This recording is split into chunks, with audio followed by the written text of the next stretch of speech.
Hello everyone, I hope you guys are doing amazing and as you guys know that हमारा sample paper for the year 2025 and 26 के batch में जो लोग भी exam देने वाले हैं वो सारे सैम्पल पेपर्स आ गए हैं। बाकी वीडियोस भी आपको आपके इस चैनल पर मिल जाएंगी, लेकिन आज के इस वीडियो में हम कवर करने वाले हैं एसएसटी सैम्पल पेपर जो सीबीएसई ने रिसेंटली रिलीज किया है। काफी कंसेप्चुअल पेपर है, बहुत लेंदी है, बट पहली बार आपको सेक्शन वाइज भी चीजें देखने को मिलेंगी। अदरवाइज एमसीक्यूज एक साथ आते थे, वेरी शॉर्ट आंसर एक साथ आते थे, long and then followed by maps and everything, इस तरीके से आता था। But for the first time they have segregated all the 4 section. So let just try to understand, but before that let me tell you something that mega Vedantu scholarship admission test का जो पूरा चीजें हैं that has already been scheduled for 4th, 5th, 11th and 12th October respectively. So आप अपने nearest branch में जा सकते हैं वेदांतु के, अपने आप को इनरोल कर सकते हैं। जो भी बाकी सारी चीजें हैं उसका लिंक आपको डिस्क्रिप्शन में मिल जाएगा। ये सारी चीजें आप लोग डेफिनेटली चेकआउट जरूर करना, जिसमें आपको बहुत सारे बेनिफिट्स यहाँ पर देखने को मिल जाएंगे। Although you can get all India rank, right, you can get 100% scholarship, and obviously this is going to be make you this is going to be very very great I think, and आप इससे national champion बन सकते हो, अपनी rank भी check कर सकते हो। So I would definitely suggest you to go and check that out. So let's just get started with the session. Social science हमारा code 087 sample question paper for the class 10, 25, 26 का ये हमें पूरा area जो भी है हमारा जितना भी सेशन है बच्चा वो हमें कवर करना है। ठीक है, चलो इफ वी विल सी, अगर हम थोड़ा ध्यान से सारी चीज़ों को पढ़ेंगे तो एज इट इज़ हमने क्वेश्चन पेपर यहाँ पर आपके लिए लेके आए हैं, उनको हम लोग बहुत अच्छे से डिस्कस करेंगे। Read the following instructions carefully and follow them. 38 questions आ रहे हैं और सारे क्वेश्चंस कंपलसरी हैं। ठीक है, क्वेश्चन पेपर में 4 सेक्शंस हैं। First we have history, then on B we have geography, political science and economics. And as I have already told you this is the first time that we have sectional चीजें। मतलब पहले section होता था जिसमें first section में MCQs होता था and वो मिक्स एंड मैच होता था, there was no specific economics का सेक्शन। सो वो मिक्स एंड मैच होता था। तो इस बार हमें थोड़ा ये भी पता चल सकता है इस पूरे चीजों से कि हमारे पास कौन से चैप्टर से कितना वेटेज भी आ रहा है, सो दैट वो भी हम थोड़ा सा आइडिया यहाँ पर गेन कर पाएंगे, राइट। सारे सेक्शन में 20 मार्क्स ईच है, as in history, geography, political science, economics. वो तो एनीवेज 20 मार्क्स का ही आता था, बट कभी कभी 18-20 भी हो जाता था। तो दिस टाइम रिजिडली अभी आपको चारों जो भी सारी चीजें वो 20 मार्क्स ईच का देखने को मिलेगा। Very short answer type questions हैं जिनमें 2 मार्क्स ईच हैं। Answer to each question should not exceed 40 words, and obviously जो दो भी मार्क्स के क्वेश्चन रहेंगे वो 40 वर्ड्स में अपेरेंटली 2 पॉइंट्स में और 2 छोटे छोटे पॉइंट्स में वो हो जाएगा। Because obviously if you start long answer तो आप एग्जाम ही पूरा नहीं कर पाओगे, that is something there, right. Short answer type questions बचे, अब उनमें 3 मार्क्स हैं और आपको 60 वर्ड्स लिखना है। बहुत बेसिकली एक सेंटेंस में अराउंड 20 वर्ड्स आप लोग लिख सकते हो। सो 3 पॉइंट में आपको ये खत्म करना है, right. Then we have next long answer type में 5 क्वेश्चन है, 120 उसका वर्ड लिमिट है। केस बेस्ड क्वेश्चन भी हैं, चारों कुल मिला के 4 3 सब क्वेश्चन है और 4 मार्क्स है इन टोटल। 3 क्वेश्चन का 4 मार्क्स है, तो 100 वर्ड्स में आपको ये कैलकुलेट कर लेना है in total. Then map based question है, 5 मार्क्स का मैप आता है हमारे पास, पता है हमें हिस्ट्री 2 मार्क्स का आ रहा है और ज्योग्राफी 3 मार्क्स का आ रहा है। There is no overall choice in the question paper, however internal choices जो है वो है। हाँ, तो इसका क्या मतलब है कि आप ये नहीं कि मैम मैं हिस्ट्री ज्योग्राफी कर लूँ क्या, अरे ऐसे नहीं होगा, तो फिर मार्क्स डिडक्ट हो जाएंगे ना। लेकिन हाँ, क्वेश्चन के बीच में कभी कभी इंटरनल चॉइस की ये वाला नहीं आता तो ये कर लो वाला चॉइस गिवन है। Addition note, separate question has been provided for some visually impaired candidates and then they can obviously use those questions, तो वहां पर लिखा होगा। ठीक है, तो पहला क्वेश्चन आपकी स्क्रीन पर आ गया और आप खुद देख सकते हो कि कितना ब्यूटीफुल क्वेश्चन है और अच्छा खासा क्वेश्चन है। So Felix Roy was related to what? Statue of Liberty is related to what? So Roy's utopian vision foreground in front of Statue of Liberty. What do you guys think? चलो बता दो जल्दी से, इसको discuss कर लेते हैं एक बार हम लोग।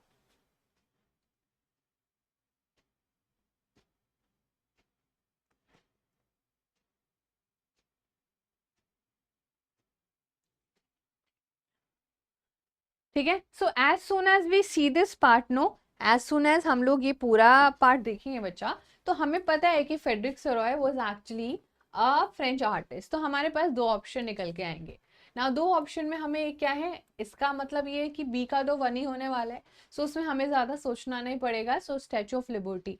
नाउ अगर कोई भी foreground in front of statute of liberty अगर कोई भी चीजें गिरी होंगी तो वो क्या है, यूटोपियन विजन था obviously, it is going to be D का जो है, जो भी हमारी सारी चीजें होंगी बच्चा, तो हमें यहाँ पर क्या देखने को मिलेगा, व्हेन वी हैव ऑलरेडी, ये तो हमारा गलत हो जाएगा बिकॉज ए का फिर हमारे पास, अब देखो ये यहाँ पर क्या है, शैटर्ड है, इसका हमारे पास टू होना चाहिए, और फिर हमारे पास डी का थ्री बचता है, तो ऑप्शन नंबर ए हमारा करेक्ट हो जाएगा। सो this is something that will help you obviously, ये हमारा ऑप्शन नंबर ए करेक्ट हो जाएगा कि अब क्या ही चीजें नीचे गिरी होंगी तो हमें क्या है, जब कोई चीजें नीचे गिरी होंगी तो हमें वो शैटर्ड है, एब्सोल्यूट इंस्टीट्यूशन जो होते थे वो खत्म हो गए, अभी सबके बीच में एक भाईचारा है, राइट। चलो नेक्स्ट क्वेश्चन में देखो, पिक्चर बेस्ड क्वेश्चन आ गया है ना, properly you can see picture based question, तो मतलब अगर बुक खोल के नहीं देखी होगी तो कैसे चलेगा काम, बताओ। अब पिक्चर बेस्ड क्वेश्चन आ गए तो एनसीईआरटी का पूरा सब कुछ पता होना चाहिए। सो क्या ये लाला लाजपत राय है, बाल गंगाधर तिलक है, गोपाल कृष्ण गोखले हैं, राजा राम मोहन रॉय है। नेक्स्ट क्वेश्चन करते हैं, ये विजुअली इम्पेयर्ड कैंडिडेट्स के लिए है, तो अगर आप चाहते हो तो मैं आपको बता सकती हूँ कौन सा ये, अब हमने रिसेंट में अगर आपने मेरी वीडियोस देखी हैं तो this is we have done a multiple times, अगर आपने थोड़ा बहुत भी एमसीक्यू जो है वो देखे हैं सेशन, उसमें मैंने एक क्वेश्चन आपको कराया है, और स्वराज पार्टी का फाउंडेशन सिर्फ और सिर्फ रिटर्न टू काउंसिल पॉलिटिक्स वाला ही आंसर होगा। चलो अब तुम ये वाला क्वेश्चन करो जल्दी से, thousand of people fled Europe for America in the 19th century due to, क्यों लोग वहां पर जा रहे थे, बिकॉज ऑब्वियसली क्या हो रहा था, wide spread poverty and deadly diseases, frequent famine and poor living condition, continuous war and political instability, and harsh climate, repeated natural disaster. So thousands of people fled for America because उनके खुद के देश में बहुत सारे wars हो रहे थे, continuous war की वजह से they wanted to move to a better place, और अमेरिका जो जिसने अपना सबसे पहले कॉन्स्टिट्यूशन भी बना लिया था, that was merely a nice country। ठीक है चलो, ना लुइस सेबेस्टियन मोसियन ने एक चीजें बोली थी, उन्होंने बोला था tremble therefore tyrants of the world tremble before the virtual writer. Tyrants मतलब होता है रूलर, और ऐसा रूलर जो डेस्पोटिक हो, ऐसा इंसान जो बहुत ज्यादा अपना रूल चलाता हो। सो somebody जो अपना रूल चलाता होगा वो कैसा होगा, ऑब्वियसली वो अपनी मर्जी चलाएगा, और अगर उसका सच पता चल जाएगा लोगों को तो वो थर थर कांपने लगेगा, और ये था बच्चा absolute institution like monarchy in church के कॉन्टेक्स्ट में, टायरेंट्स जो थे वो थे रूलर्स। तो आपको ये भी जरूर ध्यान रखना है, ये पूछा किसके कॉन्टेक्स्ट में जा रहा है, और ये हुआ किसके वजह से था, ये प्रिंटिंग प्रेस की वजह से हुआ था, जब लोगों ने लिखना पढ़ना सीख लिया था तो उन्होंने अपनी अथॉरिटी को क्वेश्चन करना शुरू कर दिया था। ऑलराइट चलो, सो अब हमारे पास थोड़े 2 मार्कर्स आ गए हैं, ऐसा पूरा फॉर्मेट मैंने हर एक आंसर आपके सामने लिख दिए हैं, so that you don't face any difficulty and then you can obviously get sorted with all the answers. तो पहला क्वेश्चन आपको आपकी स्क्रीन पर दिख रहा है, The Silk Route was a good example of vibrant pre-modern trade. Cultural links between distant parts of the world. Explain the statement with any two example. Silk route एक अच्छा एग्जाम्पल था pre modern time में, और एक culture link भी दोनों लोगों के बीच में टाई करता था। अच्छा ये एक ऐसा एक अकेला रास्ता था जिसने दुनिया को कनेक्ट किया है फॉर द फर्स्ट टाइम।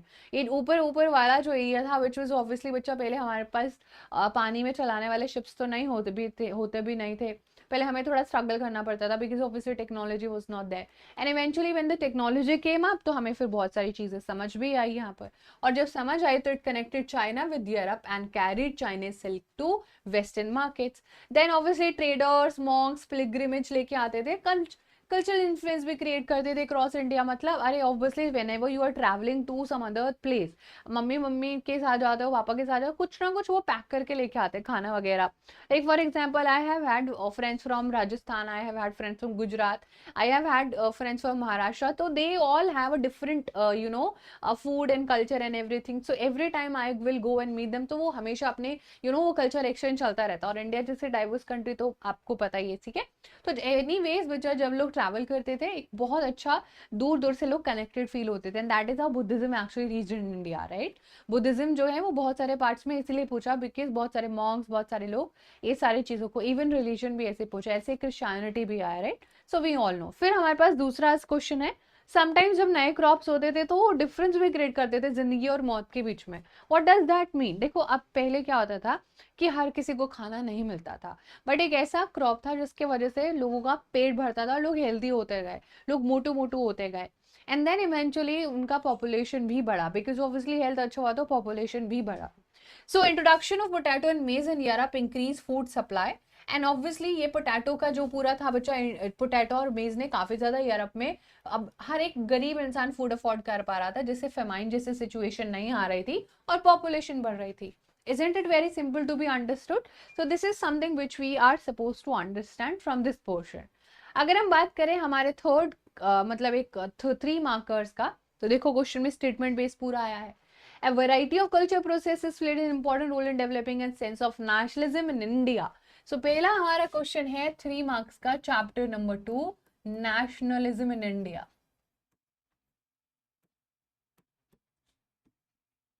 अच्छा खासा क्वेश्चन है, लेकिन पूछा क्या है, वही कल्चर है ना, वही रोमांटिसिज्म जो यूरोप में आता, उसी से रिलेटेड जो यहाँ पर हमारे इस वाले इंडिया वाले पोर्शन में।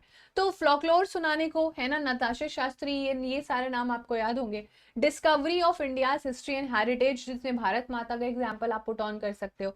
And promotion of national symbols, language, Gandhi ji का फ्लैग है ना, ये सारी चरखा एंड ऑल, वो सारी चीजें आप यहाँ पर एड ऑन करो। So this is how you suppose to write answer, और ये 260 बोर्ड्स ऑटोमेटिकली हो जाएगा if you will read it throughout. अब इसमें थोड़े सूटेबल एग्जाम्पल जरूर ऐड कर लेना कि गांधी जी ने रीडिजाइन किया था फ्लैग, उसमें चरखा डाला था, सेल्फ हेल्प रिप्रेजेंट करा था, पहले वाले में लोटस था, वो यूनिटी रिप्रेजेंट करा था, ये सारे एग्जाम्पल्स भी आप डेफिनेटली एड ऑन कर देना। नेक्स्ट क्वेश्चन है हमारे पास, अगेन 1 more 3 marker, जिसमें इंटरनल चॉइसेस है, या तो ये कर लो या फिर ये कर लो। अच्छा, salt march effective tool of resistance against colonialism कैसे बना? बिकॉज ऑब्वियसली मैम हम नमक को लेके मोबिलाइज कर पा रहे थे लोगों को। जो एनसीएम में हम एक थोड़ा सा फेलियर देखते हैं, एनसीएम में थोड़ा सा इशू था ना, इफ यू रिमेंबर, एनसीएम में सबका अपना डेफिनेशन था, जिसका मतलब है differing stands with in the movement, यानी कि मूवमेंट में ही एक बहुत अलग अलग लोगों के गोल्स एंड एस्पिरेशंस थे, and eventually because of that happening around, लोगों का अपना अपना आइडेंटिफिकेशन था, अपने अपने कॉजेज थे लड़ाई करने के, झगड़े करने के ब्रिटिशर्स के साथ, for the good only, not for the bad. तो उनका अपना अंडरस्टैंडिंग था, बट सॉल्ट एक मैसिव मोबिलाइजेशन क्रिएट करता है बच्चा, बिकॉज नमक सब खाते हैं, और वो ऑब्वियसली गांधी जी का मेथड ऑफ नॉन वायलेंस को भी फॉलो करते हैं। तो दैट वाज समथिंग जब हमने अपनी रेजिस्टेंस दिखाया था कि यार नमक जैसी चीज पर भी तुम लोग इतना ज्यादा ऑब्सेसिवली जो है रेवेन्यू कलेक्ट करते हो। Salt was consumed by all, hence it was considered a symbol of unity, and hence बच्चा ऑब्वियसली ये रेजिस्टेंस बना बिकॉज सॉल्ट सब खाते थे, और एक ऐसा गांधी जी ने जो है चीजों को आइकन बनाया जो कि इवेंचुअली चीजों को बेटर बनाने वाले थे। ठीक है, चलो नाउ वी हैव 1 5 मार्क का क्वेश्चन। एक्चुअली हर एक सेक्शन में 2 5 5 मार्क्स के क्वेश्चन है, जो अकेले आपको पास करा सकते हैं, बट आपको सिर्फ पास नहीं होना है बच्चा, you have to score good marks, and for that you need to continuously put on efforts. Now in Britain, the formation of nation state was actually not a result of sudden upheaval of revolution, but that was a result of long drawn out process. Analyze the statement with suitable reasons. Now this is something जो usually question आपको नहीं देखने को मिलता है। Usually ये वाले chapter से, विच इज विच चैप्टर बोलो, ये हमारा 4th चैप्टर है।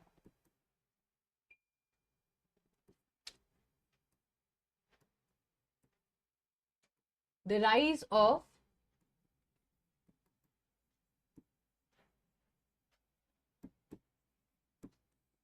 Nationalism in Europe. अब ये चैप्टर देखो आने ही आने, यही 2 चैप्टर से 2 5 मार्क्स के क्वेश्चन आएंगे। एज यू कैन सी ये वाला हमारा पूरा 3 मार्क्स का इधर से आया, 5 मार्क्स का एक इधर से आया। ब्रिटेन में formation of nation state weird था, बिकॉज ये लोगों ने कभी लड़ाई ही नहीं करा। लड़ाई क्यों नहीं किया? The formation of United Kingdom of Great Britain was a gradual process. Primary identity English, Welsh, Scottish and Irish लोग ले लेते थे। English Parliament, which had gained power from monarchy, gradually extended influence over other nation because पैसा बहुत था।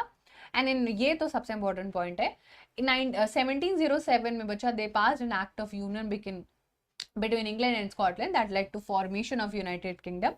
And question number 5, thus British nationalism was forged through expansion and political dominance. So इन लोगों ने लड़ाई नहीं किया, कोई वॉर नहीं किया, just because they was very very politically dominating and they had a lots of money influence, उन्होंने बाकी सबको अपने टीम में वैसे ही बुला लिया। लोगों ने ट्राई किया but they did not succeed, which we have done. Now again 5 marks का क्वेश्चन में ऑप्शन है 5 मार्क्स के क्वेश्चन में आपको, the treaty of Vienna was drawn up in 1815 with the objective of undoing most of the changes that had come about in Europe during the Napoleonic war, highlight the specific significant provisions in the treaty. तो आपको पता है ये treaty 1815 में sign हुआ था, जिसको Austrian chancellor Duke मेटरनिच host कर रहे थे। तो वो पूरा यहाँ पर हमने पूरा का पूरा आपके लिए ये सारी चीजें, the treaty of Vienna was framed after defeat of Napoleon, European power met under the leadership of Austrian Chancellor, which is Duke Metternich, who restored old order.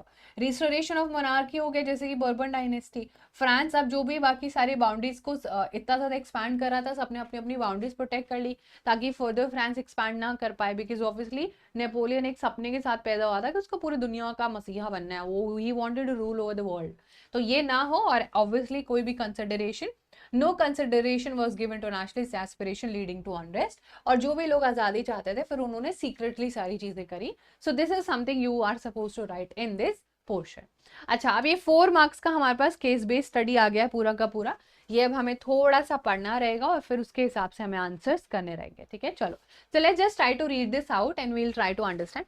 Krishna J. Trimbak Ranade, inhabitant of Pune, intends to publish a newspaper in the Marathi language with a view of affording useful information on every topic of local interest. It will be open for free discussion on subject of general utility, scientific investigation and the speculation connected with the antiquities, statistic curiosities, history and geography of the country and of the Deccan especially. The patronage and the support of all interested in the diffusion of knowledge and welfare of the people is earnestly solicited. Then the task, ये एक newspaper है which is Bombay Telegraph and Courier, जो एक time पर लिखा गया है। यहाँ पर हमारे पास है वाई न्यूज़पेपर। द टास्क, ये दूसरे न्यूज़पेपर का ओपिनियन है which is the native opinion. The task of the native newspaper and political association is identical to the role of opposition in the House of Commons in parliament and in England, that is to critically examine government policy to suggest improvements by removing those parts that will not be the benefit of the people and also by ensuring speedy implementation. These associations ought to carefully study the particular issues, gather diverse relevant information on the nation as well as on what are the possible and desirable improvement, and this will surely earn its considerable influence. ना इतना भयानक सा ये लग रहा हो आपको, लेकिन इसके क्वेश्चंस बहुत easy. Explain the main reason for publishing newspaper by Krishna ji. ये वाला न्यूज़पेपर का बच्चा क्या रीजन रहा है?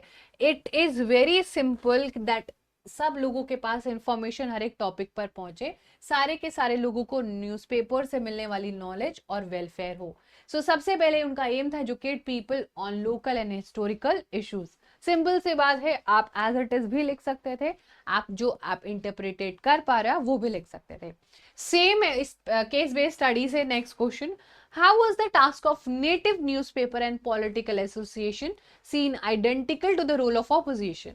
जब न्यूज़पेपर होता था और या फिर कोई भी आर्टिकल होता था या कोई भी एसोसिएशन होती थी जो बनाई जाती थी, women association, man association, language association, so that was something newspaper and association critically examine policies की जो उनको गवर्नमेंट की बेकार लगती थी उसके बारे में बच्चा वो बोलते थे, और जब वो नहीं पसंद आती थी तो गवर्नमेंट को एक्शन लेना पड़ता था। तो आज ये काम ऑपोजिशन का है, पहले ये काम न्यूज़पेपर्स कर रहे थे, समझा? Very nice. अब नेक्स्ट हमारे पास यही पूरे पैराग्राफ से, analyse the reason for popularity of newspapers during the 19th century. Literacy growth हुआ इसलिए पॉपुलर हो रहे थे, पॉलिटिकल अवेयरनेस लोगों के जो है जीवन में आ रही थी, desire for reform boosted newspaper popularity. अब लोगों को भाई व्हाट्सएप तो है नहीं, व्हाट्सएप यूनिवर्सिटी भी एग्जिस्ट नहीं करती है, अभी तो जो भी है वो न्यूज़पेपर पढ़ के काम चलाने पड़ेगा, और न्यूज़पेपर पढ़ के काम चलाने पड़ेगा, तो वही अवेयरनेस आप उसी के हिसाब से अवेयरनेस देख पाएंगे, ठीक है। सो ये अब हमारा मैप वर्क आ गया है विच इज ऑफ 2 मार्क्स, ठीक है। इसमें आपको सिविल डिसोबीडियंस कहाँ से स्टार्ट हुआ था, we all know this right, ये हमें पता है, डांडी से स्टार्ट हुआ था, साबरमती तक गया था। एक ऐसा सेक्शन इंडियन नेशनल कांग्रेस का जो कि सितंबर 1920 में होता, चलो इतना तो हमसे नहीं पूछा कौन सी ईयर में हुआ था, and that is obviously Calcutta, ठीक है। अभी इसको कोलकाता बोलते हैं, but during Britishers time that was Calcutta, ठीक है। सो ये बच्चा हमारे 2 मैप वर्क थे। देन ये विजुअली इंपेयर्ड के लिए है, सेम ही चीजें हैं, यहाँ पर आपको सिर्फ बताना होता है, ठीक है, you don't have to mark the things. तो ये सेम ही है, बट दिस इज फॉर, अब हमारा आ जाता है ज्योग्राफी। ज्योग्राफी में हमारे पास सबसे पहले डेवलपमेंट चैप्टर से क्वेश्चन आ गया, which is resources and development, not exactly development. What is essential for resource development to contribute to overall development? बताओ जल्दी से.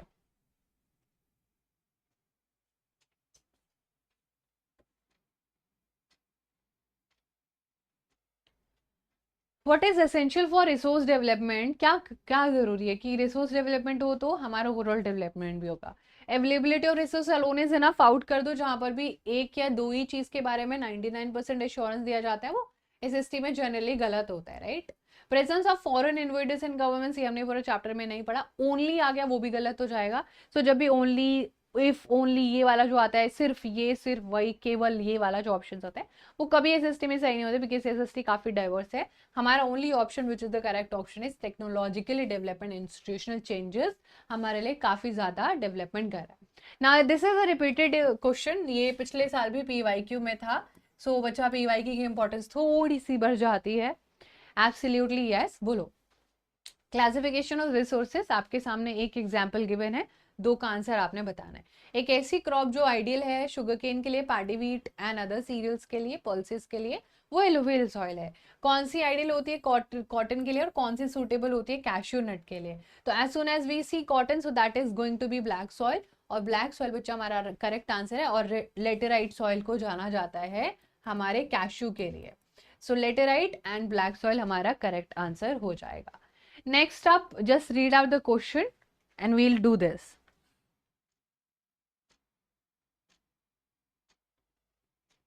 ना भी आपको लगेगा अरे इतना क्या पढ़ना पड़ेगा, कुछ भी नहीं है. अगर आप सीधा देखोगे ना बच्चों, तो following is the most significant indirect consequences of poaching of tiger population. अगर हम टाइगर की पोचिंग कर रहे हैं तो क्या हो रहा है उससे? क्या हो रहा है बताओ? राइस तो नहीं हो रहा है, आउट करो. There is no rise in the tiger population.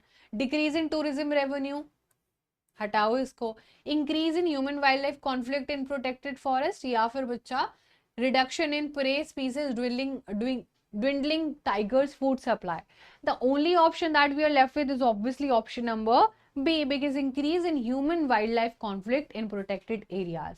अब आप खुद देखो ना, total of 268 tigers died in India during past 5 years due to natural causes and other, including poaching, government data. Meanwhile 349 were killed during tiger attacks. तो बच्चा क्या हो रहा है? ह्यूमन वाइल्ड लाइफ कॉन्फ्लिक्ट हो रहा है, बिकॉज वो जो एरिया जो ह्यूमन बींग्स के होते हुए नहीं थे, अब वो ह्यूमन बींग्स को देने पड़ रहे हैं, एंड वहां से इन लोगों की पॉपुलेशन कम हो रही है. नेक्स्ट क्वेश्चन हमारे पास आ गया है. Based on the classification of forest, which of following statement would most likely apply to states like Jammu Kashmir, Andhra Pradesh and Kerala? These states mostly have forests managed as reserved or protected forests for conservation. They rely on unclassed forests. They have forest resources primarily industrial development के लिए, या फिर no classified. अब no में तो हमें वही फिर दिक्कत वाली बात है. ठीक है, अब देखो यहाँ पर क्या है, नो. नो फिर वही एक्सट्रीम स्टेटमेंट हो गई है. They have forest resources and prime industrial development, no, ये भी नहीं होगा. They rely on unclassed forest and local community management, नहीं, सिर्फ अनक्लास और इस पे नहीं, लेकिन दे मोस्टली हैव फॉरेस्ट जो रिजर्व और प्रोटेक्टेड एरिया में आते हैं कंजर्वेशन के लिए. ये बिल्कुल अप्रोप्रिएटली लिखा हुआ है. ठीक है, चलो next up we have which is the following state has made rain water harvesting compulsory. ये लोगों ने पनिशमेंट देना शुरू कर दिया है, अगर आप रेन वाटर हार्वेस्टिंग नहीं करोगे तो उनको दिक्कत होगा, आपको जेल होगा. That is Tamil Nadu, the only state to make water harvesting a rule, a law. Parliament में नहीं, अपने स्टेट असेंबली में जाके उन्होंने ये अपनी विधानसभा में जाके पास किया, बैठ के किया. अरे बारिश का पानी बचाने पड़ेगा. चलो करो. Which of the following statement best evaluate the overall goal of Pradhan Krishi Sinchai Yojana? Addressing the negative ecological effect of large dam by reducing water storage, to provide better irrigation system and sustainable water conservation practice for farmers, shifting farmers from traditional crop to more commercial water intensive crop, या preserve the natural river flow and prevent the fragmentation of aquatic ecosystem. ना इसमें से हम अगर odd one out निकाले तो एक ही अच्छा ऑप्शन है, एंड दैट इज ऑब्वियसली ये जो हमारा पूरा प्रधानमंत्री कृषि सिंचाई योजना एंड कृषि में जो सिंचाई होती है दैट्स इरिगेशन, और जहां पर भी आपको इरिगेशन दिखाई दे रहा है वो हमारा करेक्ट आंसर है ऑप्शन नंबर बी। ठीक है बच्चा, चलो नाउ वी हैव 2 मार्कर्स। अभी हमारे थोड़े 2 मार्कर्स आएंगे, थोड़े हमारे 3 markers and then 5 markers, then case based study and then map work. ठीक है, so rice is grown as a commercial crop in Haryana and Punjab, but as a subsistence crop in Odisha. Using your understanding of geographical factors and economic practices, explain why rice cultivation differs in these regions. So Punjab Haryana में क्या हो रहा है? Better irrigation and market access makes it commercial crop. देखो, अब पंजाब हरियाणा में जो चीज जैसे for example rice, rice Orissa में सबसिस्टेंस है, क्योंकि वहां पर वो इजीली जोग्राफिकली बहुत सारी रीजंस रॉ मटेरियल में अवेलेबल होता है, तो वहां पर वो सबसिस्टेंस है जो लोग डेली बेसिस पे खाते हैं राइस। लेकिन यहाँ पर वो चीज कॉमर्शलाइज हो जाती है जिससे लोग पैसा कमाते हैं। यहाँ पर खाने के लिए सबसिस्टेंस में लोग रोटी ज्यादा खाते हैं, राइट, व्हीट का कंजम्पशन ज्यादा है, बट यहाँ पर बेटर इरिगेशन और मार्केट होने की वजह से कॉमर्शियल क्रॉप है। बट बिकॉज उड़ीसा में रेनफेड है, लो मेकनाइजेशन है और जोग्राफिकली काफी ज्यादा रॉ मटेरियल अवेलेबल है, इसलिए वहां पर सबसिस्टेंस क्रॉप है, काम नहीं चलेगा लोगों का। जैसे उड़ीसा वेस्ट बंगाल के लोग फिश एंड राइस बहुत ज्यादा खाते हैं, राइट, समथिंग लाइक दैट ही सबसिस्टेंस क्रॉप होता है। ठीक है, चलो next up we have another question. अरे next up we have another question बच्चा, ये सीधा हमारा, ये हमारा person P willing to establish a mineral based industry. He has been advised to set up a bauxite industry in Odisha as a suitable way to make a profitable venture. Analyze the possible reason behind, मतलब वो industries वाला, manufacturing industries से हमारा एक question आया, manufacturing industries. ठीक है, so Odisha is ideal for setting up a bauxite based industry because obviously Orissa में अगर उसको लगाना है तो वो उड़ीसा में ही क्यों लगाए, बिकॉज ऑब्वियसली रॉ मटेरियल मिलेगा। अब आप इसको थोड़ा सा जरूर एक्सप्लेन कर देना, ठीक है, सर्टेनली आप थोड़ा सा भी एक्सप्लेन करोगे ना तो थोड़ा अच्छा सा आप इसको बना सकते हो। ठीक है, तो इसको छोटे छोटे पॉइंट्स को जरूर मेंशन कर देना। सो रॉ मटेरियल इजीली मिल जाता है, एनर्जी अवेलेबिलिटी होती है, ट्रांसपोर्ट फैसिलिटीज है, लेबर सप्लाई है और गवर्नमेंट का सपोर्ट भी है। गवर्नमेंट सपोर्ट में हम लिख सकते हैं सब्सिडीज आर बीइंग प्रोवाइडेड। ठीक है, सब्सिडीज एंड डिस्ट्रीब्यूशन, ये सारी चीजें बच्चा गवर्नमेंट के सारी प्रोग्राम्स में हमें फायदा मिल जाता है। सो ये सारी चीज थोड़ा सा एक्सप्लेन करके लिखना, बट ये पॉइंट्स तो जरूर जरूर लिखना। एंड ऑब्वियसली कोई भी फैक्ट्री वहीं पर ज्यादा जरूरी लगाई जाएगी। अब आप खुद सोचो ना, मान लीजिए हमें एक ऐसी फैक्ट्री लगानी है, कुछ ऐसा सामान है जो पॉइंट ए से पॉइंट बी तक जाते जाते खराब हो सकता है, कुछ खत्म हो सकता है, अब वहां से वहां के लेके जाने के लिए खर्चा करना पड़ेगा। तो पहले उसको वहीं पर बनाओ, वहीं पर उसको रेडी करो, पैक करो, डिफरेंट लोकेशंस पर भेज दो। Why do need to take raw material, वो तब तक खराब ही हो जाएगा ना। चलो, so that is something that is there. Now उसमें एक ऑप्शन भी है, ऑब्वियसली 5 मार्कर्स में आपको ऑप्शन मिलेगा, एक ही नहीं मिलेगा। कोल सबसे इंपॉर्टेंट है, मोस्ट अबंडेंट है, फॉसिल फ्यूल है इंडिया में, वो तो हमें पता ही है। Justify the statement by evaluating the significant role it plays in the growth of Indian economy in different parts. ना इतना तो नहीं लिखना है, लेकिन ये जो पॉइंट्स है बच्चा, ये आपको जरूर जरूर थोड़ा सा एक्सपैंड करने हैं बस। ठीक है, सबसे पहले तो कोल, आप इंट्रो लिखो एक पेपर में आपका पूरा, coal plays a vital role in Indian economy an energy factor and considered backbone of the country. ठीक है, इतना हमने लिखा। देखो सबसे इंपॉर्टेंट है, पावर जनरेशन करता है, इंडस्ट्रियल यूज में काफी एक्सटेंसिवली यूज होता है, काफी ज्यादा नंबर ऑफ पीपल जो एंगेज हैं, इजिली अवेलेबिलिटी ऑफ कोल है और वर्सैलिटी जो है बहुत सारे डिफरेंट डिफरेंट सेक्टर्स में यूज केस इसका होता है। These are the main points which you have to expand. इनको अब थोड़ा सा सिंपल लैंग्वेज में, जो भी हमने चैप्टर में अब तक पढ़ा है वो आप सारी चीजें इसमें मेंशन करोगे। ठीक है, सो दिस वाज समथिंग जो कि हमें ज्योग्राफी से पढ़ना था। अब आप ये पूरा पैराग्राफ पढ़िए एंड देन वील सी। सो यहाँ पर आपको दिया भी है 1 mark, 2 marks and 3 marks, which means जो मिडिल वाला क्वेश्चन होगा वो 1 मार्क का होगा, सेकेंड वाला सेकेंड मार्क्स का होगा, फर्स्ट वाला फर्स्ट मार्क का होगा। Global pollution is rising due to rapid economic growth. Population increases and insufficient environmental management. पढ़ो जल्दी से आप लोग इसको।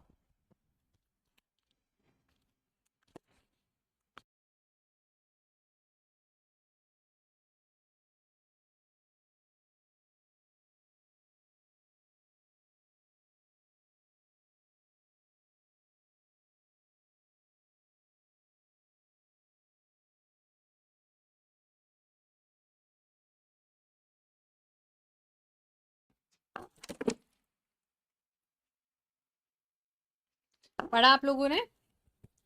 तो इसमें पूरा पैराग्राफ जो है बहुत सारी बातें हैं।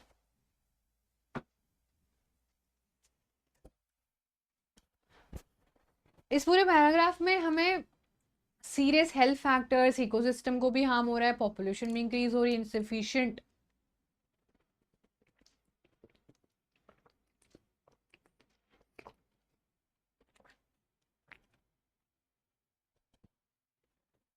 ऑर्गेनिक पॉल्यूटेंट्स भी हैं, कोविड-19 का भी है, ट्यूबरक्लोसिस, मतलब कुछ तो बहुत सीरियस बात हो रही है। आप क्वेश्चन देख लेते एक बार पहले ना।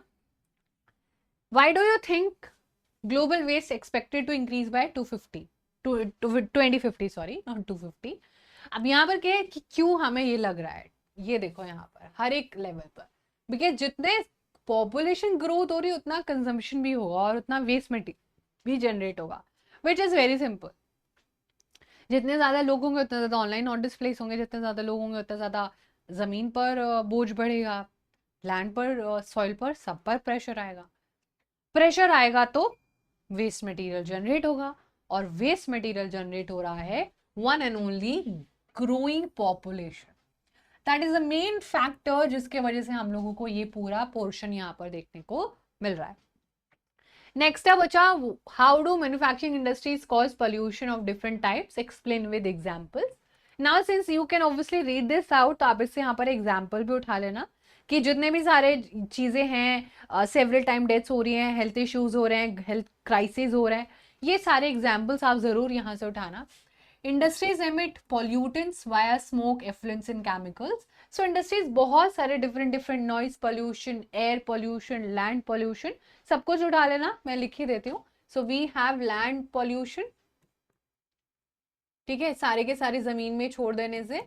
We also have air pollution, जो पार्टिकुलेट्स होते हैं वो हवा में, और ऑब्वियसली बहुत ज्यादा जो आवाज आती है फैक्ट्रीज के साइड से, that is noise pollution. These are the three types of pollution which we have to remember, और आप इनको आराम से अच्छे से लिख के आना। नेक्स्ट अब हमारे पास ये 1 मार्क है। Is it correct to consider pollution as a possible cause for worsening of the current global trends of poverty and inequality justify? Obviously it is correct only, no, population जो है, sorry, pollution करता है increase health cost, और poor जो है effect poor more, dividing inequality. Simple सी बात है। कैसे आप कह सकते हो? अरे खुद सोचो, मान लो हेल्थ खराब हो रही है, डिजीजेस हो रही हैं, गरीब इंसान कहाँ से अपना ट्रीटमेंट करा पाएगा? वो तो सफर करेगा ना। Exactly right. सो ये सारी चीजें बच्चा हमें इस पूरे के पूरे चैप्टर में देखने को मिल जाते हैं। अगर हम पूरा मैपर की बात करें तो आपको डैम महानदी रिवर पर integrate conservation which is the, आपको पता है इस पर एक पूरा प्रोजेक्ट भी है जो हमने चैप्टर में पढ़ना है। और ये जो नर्मदा रिवर पर पूरा डैम है, और सारी की सारी चीजें जब हम करेंगे चैप्टर में तो आपको बहुत अच्छे से हम मैप वर्क करेंगे। तो ये पूरा का पूरा जो है, फिर उसके बाद बच्चों यहाँ पर डैम है हमारे पास सतलज और बैस रिवर पर, ये सारी चीजें जिस पर hydel power production and everything is happening, तो वो हमें यहाँ पर करना है बहुत ही अच्छे से। देन ये वाला क्वेश्चन इज ऑल्सो योर कि आप इनमें से कोई भी दो कर सकते हो, कोई भी एक पोर्ट बता दो वेस्ट बंगाल में, एक इंटरनेशनल एयरपोर्ट बता दो तमिलनाडु में, और इंटरनेशनल एयरपोर्ट पंजाब में बता दो। जो हमारा वो लास्ट वाला चैप्टर है जो हम अभी करेंगे, अभी we are about to do that, तो वो है। उसके बाद ये वाला हमारा मैप स्किल इम्पेयर्ड जो कैंडिडेट है, विजुअली जो इम्पेयर्ड होते हैं उनके लिए है। So this is something that is not part of our syllabus. अब हमारे पास आ जाता है भाई पॉलिटी। पॉलिटी वाले पोर्शन में भी हमें काफी अच्छी खासी चीजें कवर करनी है। आप पहले क्वेश्चन को देखिए, पावर शेयरिंग से कितना भयंकर सा लग रहा है, लेकिन अगर आपने चैप्टर अच्छे से करा है तो आप आराम से कर लोगे, ठीक है। अब आपसे पूछा, ये सेम क्वेश्चन मैंने आपको एमसीक्यू में करा हुआ है। A lot many times we have done this question, a lot many times, और ये सैंपल पेपर में आया। सोचो कि फाइनल एग्जाम में हमारा कितना बढ़िया सारी चीजें रिपीट हो सकती हैं। Now 59% of the total population of Belgium Wallonia region में रहती है, और वो अभी आपको मैंने कैसे याद करने को बोला था, दैट इज 59% में वेलोनिया और एफ और W which is the fashion week, right, ये हमारा सही है। 40% live in the Flemish and speak Dutch language. 1% of Belgian जो है वो जर्मन लैंग्वेज बोलती है, ये भी सही बात है। In the capital city of Brussels, अच्छा सही बताना है, ठीक है आपको। In the capital city of Brussels 80% of people actually speak French while 20% are Dutch speaking, ये बात भी सही लिखी है। तो अब आप बताओ जल्दी से हमारा आंसर क्या होगा। What do you think our answer is going to be. Now if we go back, जो हमारा वेलोनिया रीजन है जो कि ऊपर वाला है बच्चा, ये हमारा सही हो सकता है। 40% जो है वो फ्लेमिश रीजन में रहते हैं, वो हमारा सही हो सकता है क्या। तो एफडी भी हमने लर्न करा था और फैशन वीक भी हमने लर्न किया था। 1% बेल्जियम में रहता है, ये भी हमने यूज किया था। कैपिटल सिटी जो ब्रुसेल्स है उसमें 80% फ्रेंच बोलते हैं लोग और 20% डच बोलते हैं, तो हमें तो सारे ही सही लग रहे हैं। अब आप बताओ मुझे जल्दी से what is going to be the right answer. Yes everyone, क्या हमारा स्टेटमेंट 1 और 2 ऑपोजिट लिखे हुए हैं। 1% बेल्जियन जर्मन लैंग्वेज बोलता है, ये 100% ट्रू है, बिकॉज अगर हम 59, 40 और हमारा 1 को प्लस करेंगे तो ऑब्वियसली दैट विल बिकम 100। और ये भी हमें पता है कि ब्रुसेल्स जो है, जो कि आपका बेल्जियम कैपिटल सिटी है, बेल्जियम का कैपिटल ब्रुसेल्स, उसमें 80% लोग जो हैं वो फ्रेंच लैंग्वेज बोलते हैं कैपिटल में, और 20% लोग डच बोलते हैं, और वो जो कैपिटल में था वो तो बहुत बड़ा इशू था। तो जहां पर भी 4 होगा वो तो हमारा करेक्ट आंसर होगा। नाउ इज इट 3 और नाउ इज इट 1, ठीक है। अब आपको ये पता लगाना है ये सही है या फिर हमारा 3 सही। अब आप खुद सोचो कि जब हमें इतना कंसेप्चुअल क्वेश्चन देखने को मिलेगा तो हमें कितना अच्छे से सारी चीजें पढ़नी पड़ेंगी, ठीक है। आप जल्दी से बोलो फटाफट से what is going to be the correct answer.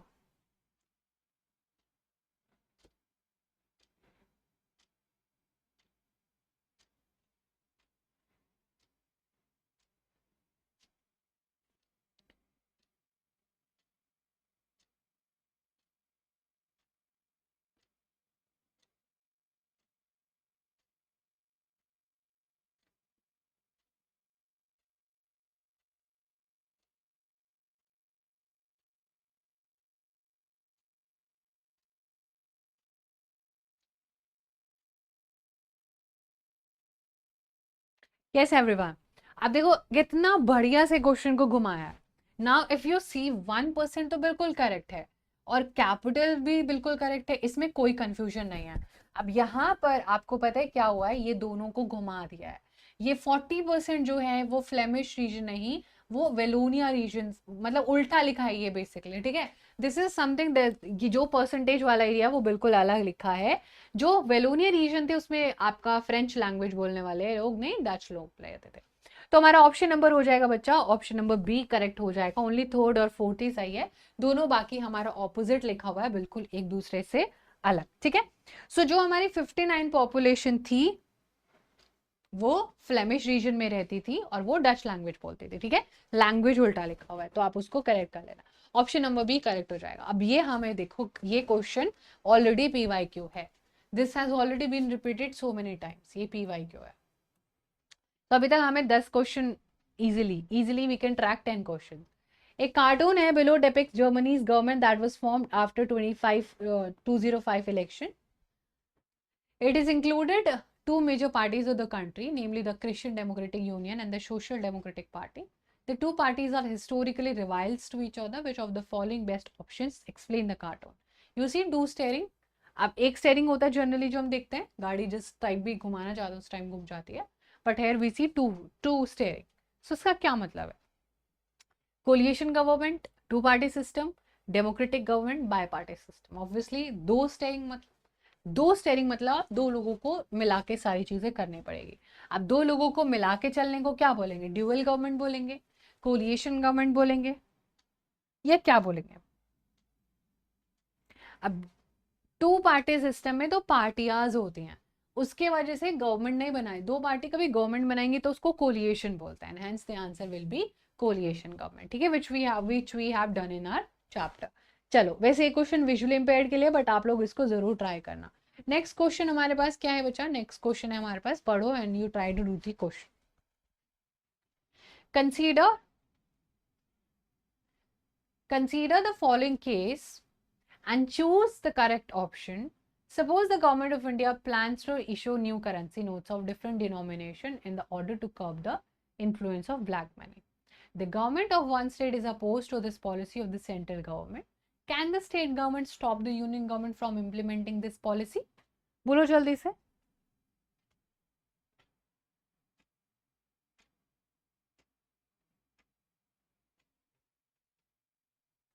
Now, yes, because currency is the subject of state list. नहीं. No, because any such changes must be approved by the local government से नहीं पूछा जाएगा बच्चा. Yes, because the approval of both की भी जरूरी नहीं है चाहिए, क्योंकि करेंसी पैसा का सब कुछ किसके हाथ में है? यूनियन के हाथ में. No, because currency is a subject of union list.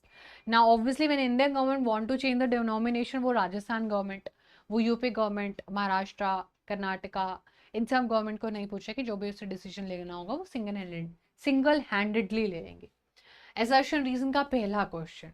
Assertion and reason में कुछ नहीं करना होता है, जैसे ही फर्स्ट सेंटेंस खत्म होता है इधर बिकॉज लगाना है एंड आंसर आप खुद ढूंढ के ले आओगे.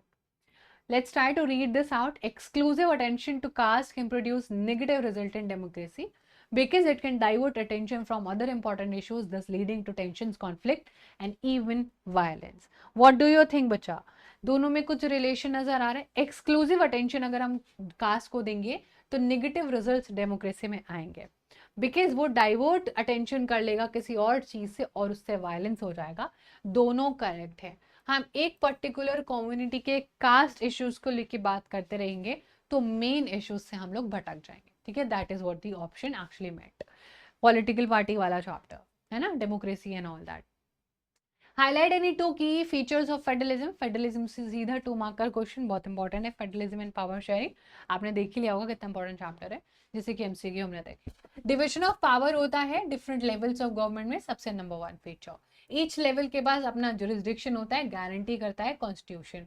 ऐसे मैंने आपको 5 फीचर पढ़ा है, 2 उसमें लिखने हैं and you will be good to go. ठीक है, एक सेंटेंस में 10 वर्ड्स और 10 वर्ड्स नीचे वाले में 20 में 2 out of 2 easily you will get. ठीक है, this is something which you have to remember. Next up we have women in India face discrimination, disadvantages and oppression in many ways. Highlight 2 aspects of life where you witness inequality. Unequal wages and workforce, same काम के same पैसे नहीं मिलते हैं, और limited political representation. India में political representation में अभी भी विमेन का डेटा बहुत कम है. आज तक एक ही प्राइम मिनिस्टर रही हैं, that has only one and only Indira Gandhi ji. ठीक है बच्चा. नेक्स्ट है हमारे पास 3 marker. Democracy leads to peaceful harmonious life among citizen in every sphere. Support this statement with suitable arguments. Obviously democracy promote करती है टॉलरेंस एंड नेगोशिएशन, ताकि सब लोग अच्छे से एक साथ रह सकें. अलाउ पीसफुल कॉन्फ्लिक्ट रेजोल्यूशन, जो भी लोगों के बीच में लड़ाई झगड़े को सोल्यूशन मिल सके. And ensures equality and justice. और इक्वालिटी एंड जस्टिस भी मेंटेन करती है आपकी कौन? आपकी डेमोक्रेसी. बाकी कोई और किसी को कोई फर्क भी नहीं पड़ता है बाकी टाइप ऑफ गवर्नमेंट को. 27th क्वेश्चन 5 मार्कर है, छोटा लिखा है, तो आपको जो मैंने ब्लू पेन से या पर्पल आपको नजर आ रहा होगा, इसको थोड़ा सा इलैबोरेट करना पड़ेगा. ठीक है, इलैबोरेट अपनी लैंग्वेज में आराम से कर सकते हो, whatever you can understand. Political parties significant role play करती हैं ताकि डेमोक्रेसी अच्छे से काम करे, ऑब्वियसली, बिकॉज डेमोक्रेसी तो हमें रिप्रेजेंट कर रही है, डेमोक्रेसी पॉलिसी मेकिंग भी कर रही है. डेमोक्रेसी में तो इलेक्शंस हो के अच्छे लोग आते हैं, फॉर्मेशन ऑफ गवर्नमेंट भी वही करता है जो हमारे लिए वेलफेयर का काम करेंगे, वेलफेयर ऑफ द पीपल के बारे में सोचेंगे. ठीक है, वेलफेयर करेंगे, जनता का अच्छा करेंगे. देन ऑब्वियसली पॉलिटिकल एजुकेशन, और वो लोगों को पॉलिटिक्स के बारे में, अच्छे लोग जब पॉलिटिक्स में आते हैं तो बाकी लोग भी इन्फ्लुएंस होते हैं कि we also want to become part of politics, right. तो ये सारी चीजें बच्चा हमें यहाँ पर देखनी थी. Then next up we have हमारा next portion, the challenge of dynastic succession is undoubtedly a major challenge for political parties in India. Analyze the statement. क्या कहना चाहता है ये स्टेटमेंट हमारा? डायनेस्टिक सक्सेशन का मतलब कुछ भी नहीं है इंडियन पॉलिटिक्स में, जो बाप का बेटा, बेटे का बेटा, बेटे का भी बेटा एंड ऑल, ये जो बुरा खानदानी परिवारवाद चल रहा होता है पॉलिटिक्स में, this is something that is there. Dynastic succession is a serious issue in Indian politics. It refers to the practice where leadership roles are passed on within a family irrespective of merit. और उससे lack of internal democracy होता है, monopoly of power होता है, public भी distrust दिखाती है. So these are major challenges जब रियल पावर नहीं होती किसी के पास. There is no fair competition. So that is something that you will always write कि फेयर कॉम्पिटिशन नहीं होता है, इक्वल रिप्रेजेंटेशन नहीं मिलती है, फेवरिज्म होता है, नेपोटिज्म होता है, लाइक राइट. सो ये सारी चीजें बच्चा हमें ये वाले पोर्शन में लिखनी थी. अब हमारा क्या है, हमारा नेक्स्ट ये पूरा पैराग्राफ वाला, ये पूरा 4 मार्क्स का था. This is more like free के नंबर, इसमें आप थोड़ा सा अटेंशन दोगे आप कर लोगे इसको. अब आप ये पूरा पैराग्राफ रीड आउट करो and then we'll move forward.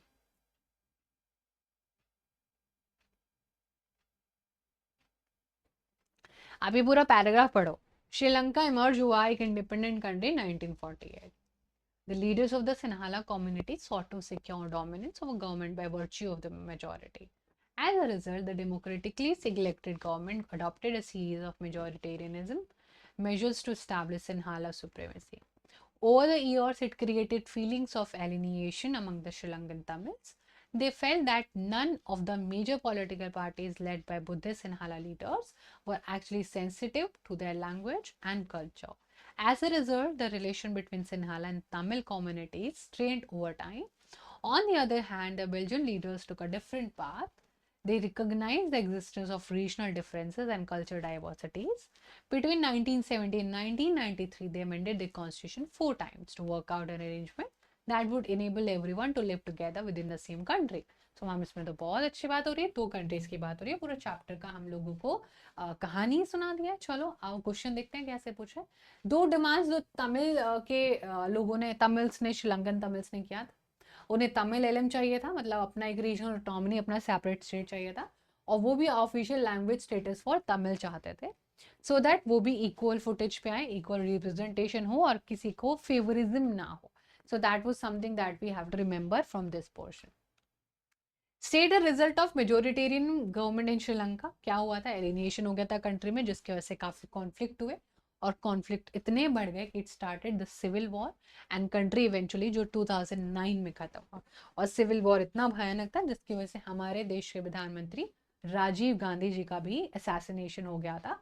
Time suicide bomber एक थी लड़की, वो बॉम्ब पहन के आई थी एंड वो डिफ्यूज उसने कर दिया था, तो वहीं पर राजीव गांधी जी का भी असैसिनेशन हो गया था. जब ये इसी रैली में गए हुए थे तो people wanted him to talk about things and ये बहुत सीरियस एक मैटर हुआ था एक टाइम पर. बट नाउ श्रीलंका आज भी थोड़ा सफर कर ही रहा है, plus minus. Anyways, next up we have उसका ही सेम 2 प्रोविजन बच्चा जो बेल्जियम मॉडल ने दोनों लोगों को इक्वल पावर दिया, सपोर्ट किया रीजनल में ऑटोनॉमी, कॉन्स्टिट्यूशन को भी 4 बार चेंज किया, सारे लोगों को इक्वल रिप्रेजेंटेशन दिया. डेफिनेटली ये सारी चीजें आपको लिख के आनी है पेपर में.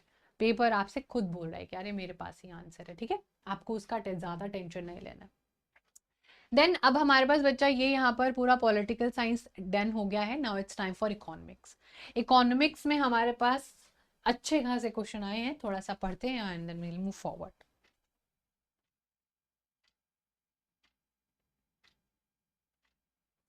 अगर हम बात करते हैं underemployment caused when, underemployment का क्या मतलब होता है, जब वर्कर्स एक्चुअल से रिक्वायर्ड हों, fewer workers employed actual requirement, worker को ज़्यादा पैसा मिले, या jobs given to highly educated people. Obviously इसमें जहां पर भी मोर लिखा होगा वही आंसर होगा, बिकॉज अंडर एम्प्लॉयमेंट मतलब कि लोगों के कैपेबिलिटीज से काम नहीं हो रहा है, जितना रिक्वायर्ड है ना उससे भी ज्यादा लोग हैं वहां पर. सो दैट इज, वो और कुछ काम कर सकते हैं, वो और कुछ प्रोडक्टिविटी का काम कर सकते हैं. So that is option number A. Option number A बच्चा हमारा करेक्ट है, बिल्कुल सही है, which you have to remember. What can be inferred about the limitation of using per capita income, average income में बोलते हैं जिसको, to compare well-being across countries? Choose the correct option as your answer. Yes, everyone. Limitations मतलब drawback बताना है. वो equally and unequally income बताती है. It only measures understanding per capita income countries, basic idea दे देती है, या reflect industrial growth. Industrial growth तो हमारा आंसर होना ही नहीं चाहिए, राइट. ऑब्वियसली यही होगा, इनइक्वालिटी डिस्पैरिटीज को हाइड करती है.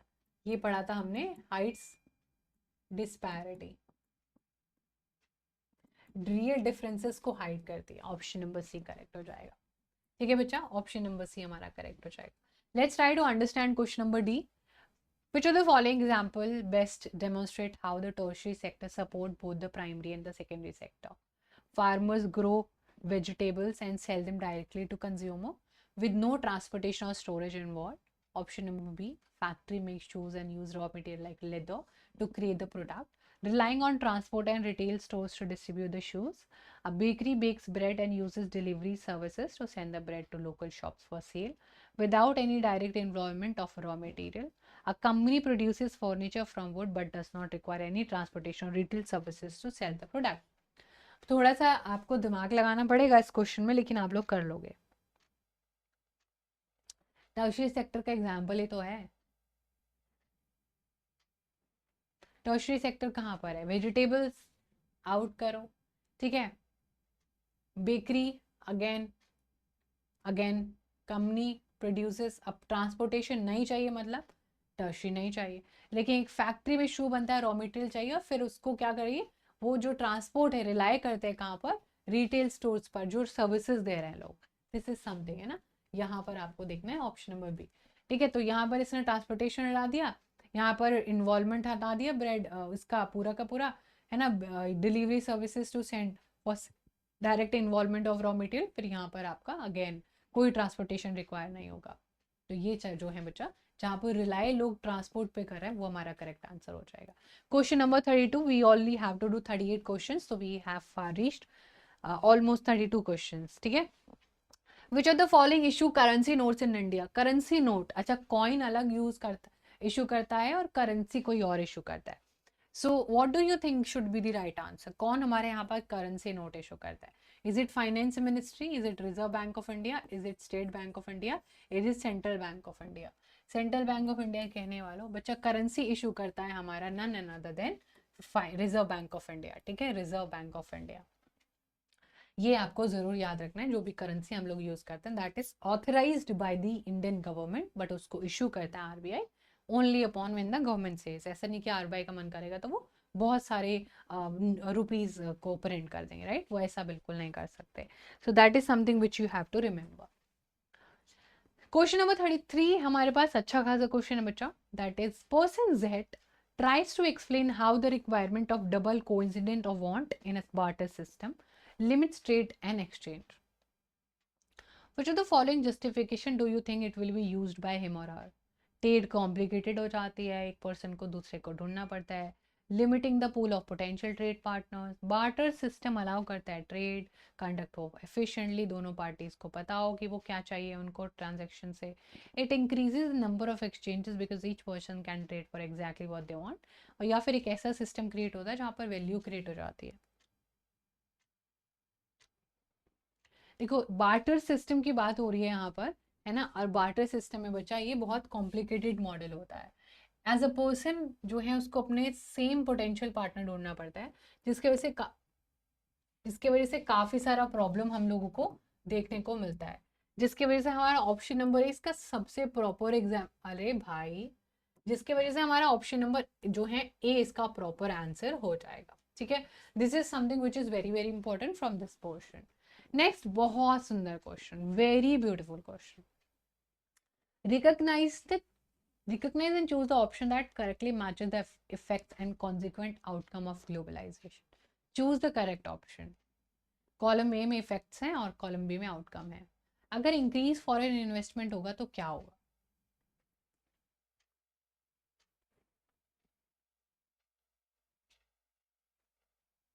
ग्लोबल मार्केट एक्सपैंड करेंगी, टेक्नोलॉजी को एक्सेस मिलेगा, लॉस ऑफ ट्रेडिशनल जॉब्स हो जाएगा due to automation, cheap labour elsewhere, spread of culture practices, ideas and values across borders, large companies becoming dominant players in global market. अब अच्छा जहाँ पर culture exchange होगा, awareness होगा, technological exchange होगा, तो हमारे पास सबसे सुंदर ऑप्शन इंक्रीज फॉरेन इन्वेस्टमेंट से क्या होगा? जब हमारे देश में आगे कोई इन्वेस्टमेंट करेगा तो मोस्ट इम्पॉर्टेंटली हमारे पास लार्ज कंपनी ज़्यादा चीज़ें मिलेंगी। कल्चर एक्सचेंज और अवेयरनेस से क्या होगा? ज़्यादा से ज़्यादा स्प्रेड ऑफ 2 का 3 हमें दिख रहा है, वही आंसर है, सिंपल।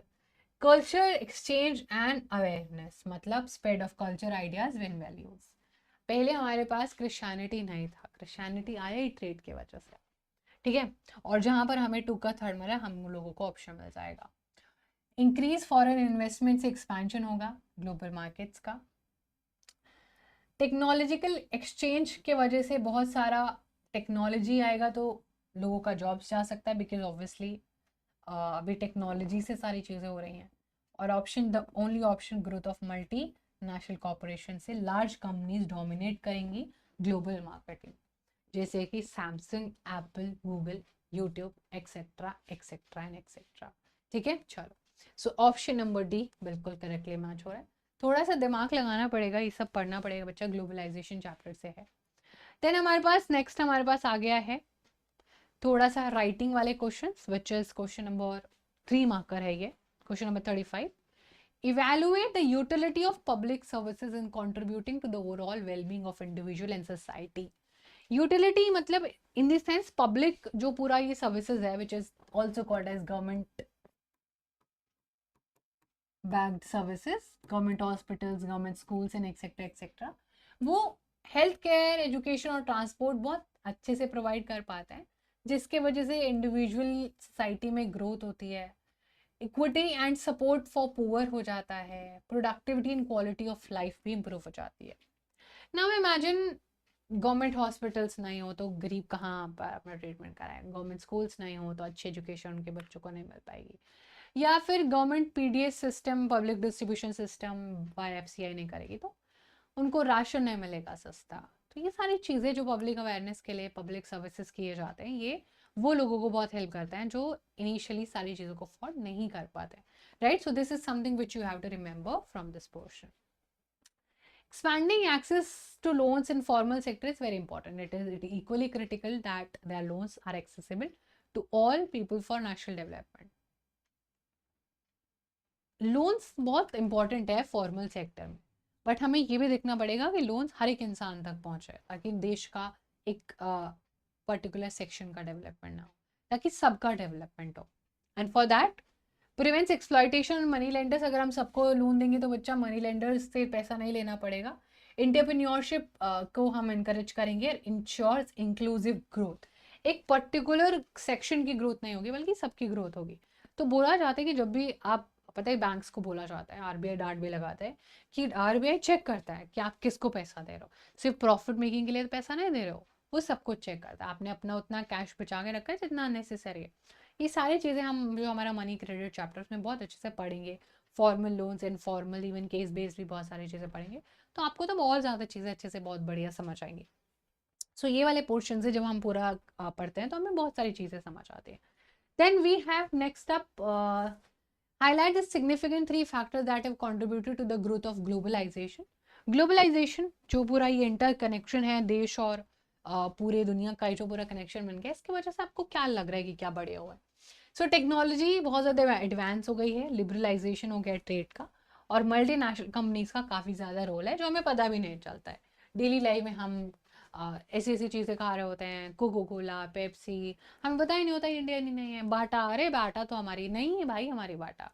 कितनी सारी डोमिनोज का पिज़्ज़ा खा रहे हैं, ये मैकडी का बर्गर का नहीं है हमारा, ये सब बाहर ग्लोबल है ये।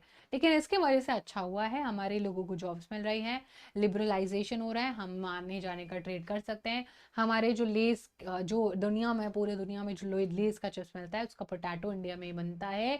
सो इंडिया के फार्मर्स को भी सपोर्ट हो रहा है, लेकिन वो सपोर्ट उतना भी अच्छा नहीं है जिससे उससे काफ़ी अच्छा कर सकते हैं हमारे फार्मर्स। बट एनी वेज बच्चा, 38 क्वेश्चन है हमारे पास, this happens to be the last question and ये 5 मार्कर है। अब आप इसमें थोड़ा सा एक्सप्लेन करके इसको डेफिनेटली लिखना, because since I did not have the space तो मैंने इसको थोड़ा शॉर्ट में लिख दिया है। अब यहाँ से आपको पूरा ऐसा लगेगा पता नहीं क्या ही पूछ लिया समथिंग करके। Research student spoke with 2 people, M और एन, वो उनके वर्क रिलेटेड बातें करता है, उनसे पूछता है कैसे काम करते हो आप, किसके लिए काम करते हो, एंड उसको पता चलता है कैसी आपके जगह पर एम्प्लॉय है, कैसा आप जो हैं सारी चीज़ें। तो मैं एनालाइज करना, अच्छा उसको पता चलता है कि एक ऑर्गेनाइज सेक्टर में काम कर रहा है और एक अनऑर्गेनाइज सेक्टर में काम कर रहा है। एक को फिक्स सैलरी मिलता है, जॉब सिक्योरिटी भी है, प्रोविडेंट फंड भी है। एग्जाम्पल्स क्या है? गवर्नमेंट जॉब्स, ठीक है। या फिर आप इसमें डॉक्टर्स, टीचर्स, ये सारी चीज़ें बच्चा जिनमें एजुकेशन लगता है, ठीक है, जिनमें हमने ये शकाल और विलास वाला स्टोरी, अनऑर्गेनाइज में low wages, no job security, no benefits, और इसके एग्जांपल्स आप मुझे ज़रूर बताना। ठीक है, factory workers, daily wage labourers, ये सारी चीज़ें आती है, मैंने बता दिया चलो आपको। ठीक है, तो एग्जाम्पल्स क्या हो गए बच्चा, यहाँ पर आप लिखो डेली वेज लेबरर्स, जो डेली काम करते हैं, फैक्ट्री में जो काम करते हैं, जिनको कभी भी मालिक निकाल देता है कि चलो फैक्ट्री में काम है, आज फैक्ट्री बंद होने वाली है, कल मत आना, पैसे नहीं मिलेंगे। ठीक है, so these people actually suffer a lot. उसके बाद हमारा प्राइवेटाइजेशन के बहुत सारे पॉजिटिव और नेगेटिव इफेक्ट्स होते हैं इकोनॉमी पर। इसके थोड़े से एग्जाम्पल। अच्छा, प्राइवेटाइजेशन क्या होता है? प्राइवेटाइजेशन होता है बच्चा जब ओनरशिप जो है वो पब्लिक के पास चले जाए। प्राइवेटेशन पब्लिक से प्राइवेट के पास चले जाए, यानी कि अब गवर्नमेंट नहीं है, अब कोई भी इंडिविजुअल, जैसे कि फॉर एग्जांपल अंबानी जो हैं वो एक प्राइवेट ओनरशिप है, उनकी अपनी कंपनीज है, वो अपने हिसाब से।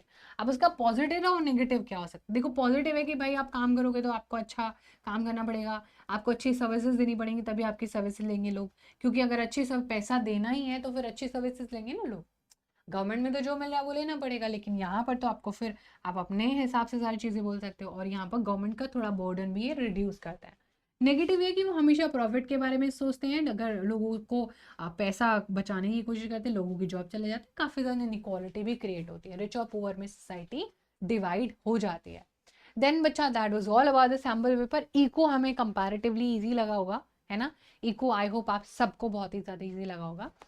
सबसे डिफिकल्ट, थोड़ा सा कॉम्प्लिकेटेड, पॉलिटिकल साइंस काफ़ी कंसेप्चुअल है, नई एनसीईआरटी पढ़ोगे तो चैप्टर को थोड़ा डीपली नहीं पढ़ोगे तो दिक्कत आएगा। Geography as you must have seen सबसे लेंदी एंड सबसे ज़्यादा एनालिटिकल है, आपको एनालिसिस करने पड़ेंगे सारी चीज़ों का। और हिस्ट्री में थोड़ा सा रिपीटेडली, अगर आप हिस्ट्री में थोड़ी रिपीटेडली चीज़ें पढ़ोगे तो काफ़ी ईजी है, बिकॉज इससे टफ चीज़ें ऑलरेडी हैं देयर। ठीक है, तो ओवरऑल हमारा चैप्टर मॉडरेट है, ज़्यादा टफ नहीं है सैम्पल पेपर, बट यस लेती है।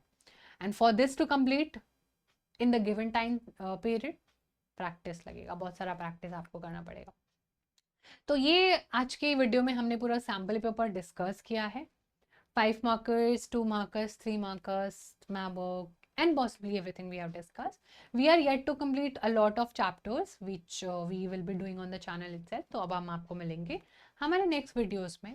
So thank you so much everyone for watching the video till here, and this is Varsha Malek signing off right now, your master teacher, and I'll see you in the next class. Bye bye everyone, take care and all the best. We'll keep bringing more such videos for all of you. Bye bye, take care.